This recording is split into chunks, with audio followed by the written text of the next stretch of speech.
Ser que algo similar haya ocurrido en los últimos tiempos cuando se empezó a captar víctimas de trata en las provincias más centrales de la Argentina, mientras que antes cuando las víctimas secuestradas eran del noroeste, del noreste del país, y no era tan importante y no era una noticia tan trascendental en todo el país. Claro, porque los prostíbulos, para poder entender el fenómeno de la trata, hay que entender el circuito prostibulario de Argentina. Bien. Hace 30 años atrás, los prostíbulos eran mayormente aislados. Estaba el dueño, que bueno, aparecía alguna mujer independiente, las locas sueltas que le llaman en los prostíbulos. Eran mujeres mayormente, no tenían una explotadora, alguna tenía marido. Yo en una de mis novelas, que vieron que yo publico novelas testimoniales, hay un caso de 60 años atrás de Belleville. Pero bueno, son algunos casos, y no la mayoría estaba... No sé si por su voluntad, podríamos decir. Hasta que el circuito prostibulario, que fue lo que empezamos a notar nosotros hace 15 años atrás, 16 años atrás, 20 años atrás, esto empezó a cambiar y el circuito prostibulario lo toma la mafia, lo toma el crimen organizado y empieza a ubicar a sus víctimas por alquiler de plaza. Entonces, en ese circuito, desplaza a la mujer independiente, porque la desplaza, ¿por qué le va a convenir al dueño del prostíbulo? La víctima de trata toda la vida, no tiene derechos, el asma, ¿a quién le importa si tiene asma? ¿A quién le importa si está menstruando? Le van a poner un pedazo de goma espuma y la van a hacer atender 20 tipos igual, porque eso es lo que hacen, ¿sí? Entonces, ahí no hay menstruación, no hay asma, digamos las cosas como son para que la gente lo pueda entender. Ahí no hay asma, ahí no hay dolor de estómago, ¿qué dolor de cabeza? ¿Qué dolor de pie? ¿Qué dolor de ciático va a haber? ¿Era principalmente en las ciudades o tenía que ver más que todo con un mundo más rural, se quiere más alejado de los grandes centros? Muy bien. Para tenerlo un poco tapado también. La ruta de la soja, ¿saben por qué la ruta de la soja? No, porque con la soja, la sojización, que estoy tan en contra y que tanto combatimos y que tanto ha destruido las zonas rurales de nuestro país, esto del yuyo de la soja, este fenómeno ha dejado taperas. Son todas taperas en los campos. Al haber taperas, culturalmente ahí se despobló y ahí vieron estos traficantes, estos tratantes, que eran unos lugares muy posibles para esconderse. ¿Qué es lo que nos está pasando ahora? Se nos esconden 20 kilómetros adentro. Entonces usan estas taperas como prostíbulos. No está la gente alrededor que puede detectar que ahí hay un prostíbulo o algo. Digamos, no está el control o no está todo el otro fenómeno social. Por eso es la ruta de la soja. Más allá de que la soja también significó ingresos millonarios que también permitieron que a los prostíbulos accediera gente con mucho dinero, ¿no? Pero está la ruta del petróleo, la yerba mate, las mineras, ¿sí? En Argentina tenemos todas esas rutas. La del petróleo, la yerba mate, las mineras. Circuito VIP, creo que las mineras y el petróleo tienen circuitos VIP que son los más feroces y los más destructivos.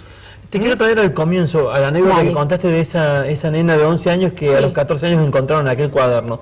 Eso me lleva a la idea de que sin clientes no hay trata. Totalmente. ¿Podrías estirar ese concepto, explicarnos ese concepto de sin clientes no hay trata? La trata de personas como nace por la demanda. Es decir, a ver, ella cuando contaba de que a cada uno de ellos había pedido ayuda, ¿quién la va a ayudar si ella está en ese lugar por ellos? Hay una de las historias que yo cuento, un pastor en el prostíbulo, que la cuento que es una historia de Córdoba, una cámara oculta que quisimos hacer, nos ayuda un pastor, y está muy buena la historia, porque él cuenta lo que a él le pasa. A partir de esa, no toco el micrófono, ¿verdad? A partir de esa historia de lo que a él le pasa, porque él pensaba que nosotros hablábamos pavadas de este tema. No sé si pensaba eso, pero decía, esta gente exagera. Cuando va al lugar y ve lo que ve, y esta nena de 13 años que la obligan, que se le acerque, se va a la pieza, se le larga a llorar con la nena nunca la encontramos, ¿viste? Todo esto que pasa, a él le cambió la vida. Y él decía, ahí había todos en el prostíbulo, había todos hombres, había desde albañiles hasta profesores universitarios, militantes de derechos humanos, había médicos, había abogados, en un lugar medio VIP, ¿no? Entonces, este es el tema. La trata, la demanda, la mafia te ofrece lo que la demanda pide. Entonces, la demanda está pidiendo nenas de 9 años, está pidiendo varones, y la mafia le da eso. Es la demanda la que regula. Si no hubiera clientes, por eso nosotros trabajamos mucho en las escuelas el tema de masculinidades. Le pedimos por favor a los pibes que no debuten en el prostíbulo, y por favor a los padres y a los tíos que no lleven a los pibes a los prostíbulos. Porque el varón cuando va a un prostíbulo y debuta ahí, la mafia lo sabe, el varón es violado. El varón es violado porque un acto privado como la sexualidad, hermoso, maravilloso, se transforma en público. un horror porque tiene que demostrar que es varoncito, y eso hace que el varón después vaya y devuelva en el prostíbulo eso que él sintió presión, sintió que era violado, y va y devuelve. Entonces la mafia se asegura, te regalan el debut, ahora, te lo regalan.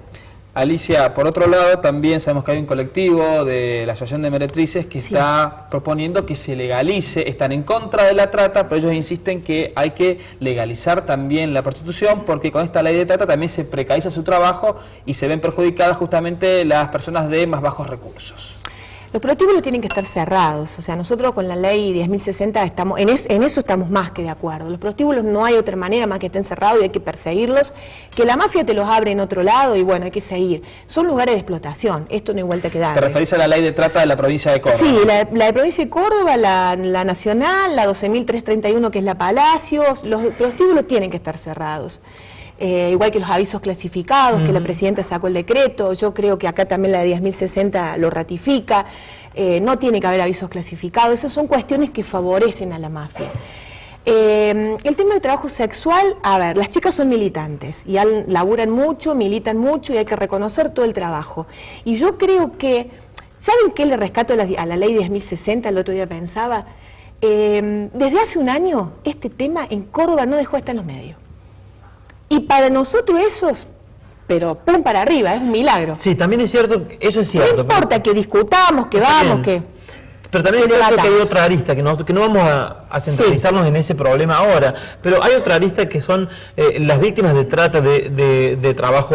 Ahí se trabaja muy bien con la AFIP. Bueno, para trata laboral se trabaja muy bien con la AFIP. Pero de todos modos me parece que hay mucho en esta ley de esto, de discutir en la opinión pública, pero no termino de entender si esto es una solución. Por ejemplo, una persona rescatada en Córdoba porque es víctima de trata. ¿Cuál es el camino que disfruta esa persona o que empieza a tener de parte del Estado para ser recuperada? Con mucho esfuerzo hemos logrado las organizaciones. Las organizaciones a partir de la ley nos corrimos un poco de lo que es asistencia, por lo menos lo inmediato, porque le corresponde al Estado.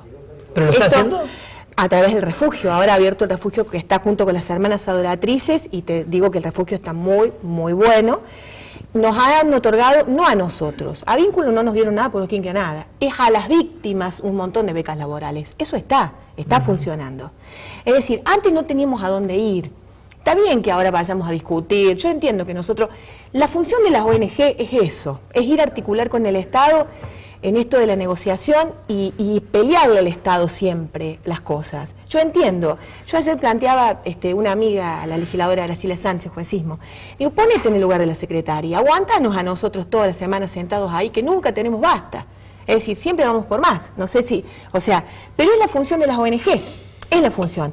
A nosotros nos ha mejorado mucho porque tenemos un lugar a donde ir. Ustedes piensen que durante 14 años nosotros deambulamos por todos los pasillos habido y por haber. Y no teníamos quien nos diera la cara. Ahora alguien nos da la cara, ¿sí? En esta negociación y discusión, y lo mismo nos pasa con el Estado Nacional. ¿Viste? En esta negociación y discusión, a ver, nosotros tenemos que defender de este lado. Una víctima rescatada en Córdoba.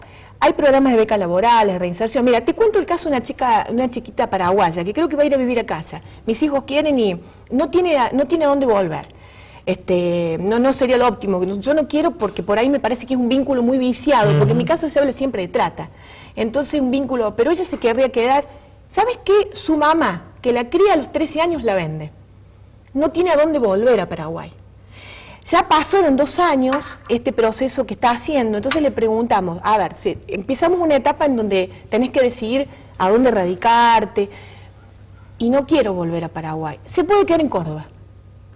Y la Secretaría le da una beca, no importa que sea paraguaya. Está bien, yo no sé si la ley fue pensada para eso, pero nosotros vamos y lo peleamos y la conseguimos. Y nos dicen que sí, que eso es importante. Te digo, es decir, yo te vuelvo a insistir, las cosas positivas son para las víctimas. Es decir, nosotros somos una ONG representamos a la sociedad civil, dentro de Vínculo hay pastor, hay chicos pibes jóvenes, hay... Alicia, la verdad nos quedaríamos hablando contigo mucho rato. Y no tienen tiempo. Te agradecemos mucho que hayas venido desde Villa María. Sabemos que estás allí con un tema también con tu familia y te convocaremos nuevamente porque, como decía Dante, la trata tiene varias aristas. Hoy hablamos de explotación sexual, pero el tema va a seguir. Muchísimas gracias, chicos. Y bueno, y yo creo que si a la ley le faltan cosas, mejorémosla. Bien. Para eso estamos las organizaciones, para pelearla. Muchas gracias. Muchas chicos, gracias a vos. Vamos a un corte y ya volvemos y seguimos hablando de trata de personas y de la explotación sexual en especial.